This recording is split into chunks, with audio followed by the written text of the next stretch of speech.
For more on this, I'm joined from Bern by Cornelia Meyer, economist and founder of Meyer Resources ex-Bern. Great to have you on the show. Thank you so much for joining me. First of all, do you believe there are any merits at all that President Trump's claim that the jobs report was rigged to make him look bad?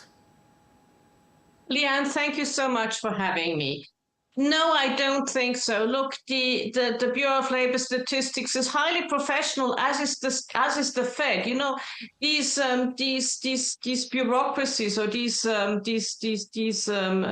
administrative offices are very professional. So no, but I do understand why this irks President Trump, because he's coming out with these tariffs. And what happens with these tariffs is they will bring inflation to the US, and his core base, the people who voted for him, they are people who were really hard hit by inflation, and there were also people who are really worried about their jobs. It's sort of the lower middle class people. So I do understand why these latest statistics worry him a great deal.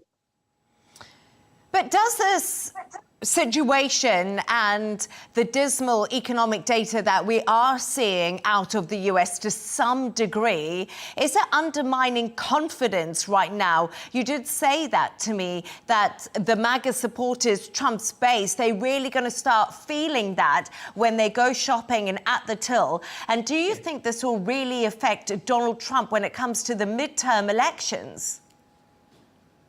Well, I don't think that the data is so dismal. It's just worse than expected. It's a great deal worse than expected, but I wouldn't call it dismal as it is.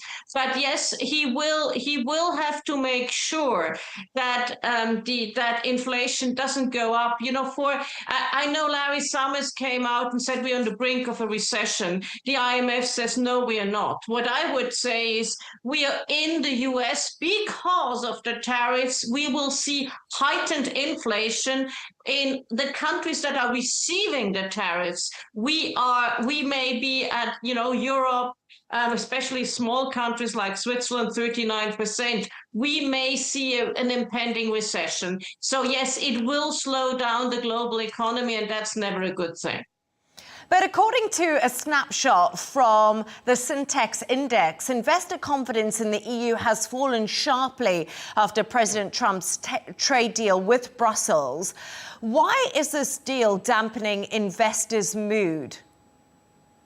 Well, I think my confidence in the EU has fallen as well.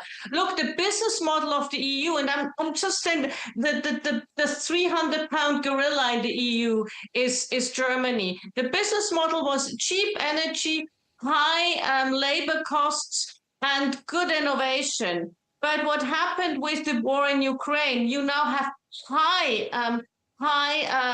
energy costs, high labor costs, and the Chinese are literally eating their lunch in terms of electric vehicles.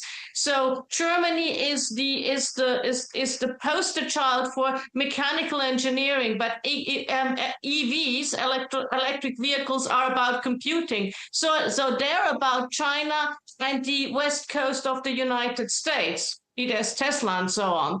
So in that sense, yes, Europe is in a bad spot. And on top of that, you add the tariffs.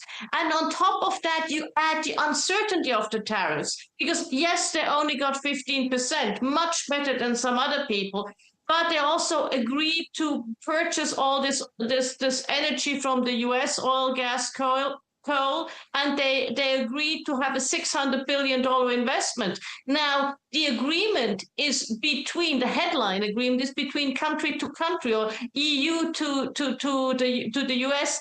The goods will have to be delivered by the private sector. They will have to purchase the electricity. They will have to do the investment. So that's not a very stable way of going forward. Cornelia, Wall Street's main indexes are actually higher today following that sell-off that we saw on Friday. And this comes despite the tariff uncertainty you have just been talking to me about and those weak job numbers. Why are we seeing this resilience in the markets? Well, I think you still see, you still see tech doing extremely well. And, when I look at tech, it is the US, to a second degree, it is China. So there's still the brave new world will all be about AI and tech. So that's still there. And when I look at and again, for the US, these tariffs mean probably more revenue for the budget. They mean more inflation, but they don't mean jobs necessarily, because the US can still export. Look at, for instance, the deals with ASEAN. All of the ASEAN countries are between 19 and 20% in deals in order to export to the US, but the import tariffs from the US are zero. So if I was a US company, I would feel pretty comfortable too. Cornelia Meyer, thank you so much for your analysis and your insights.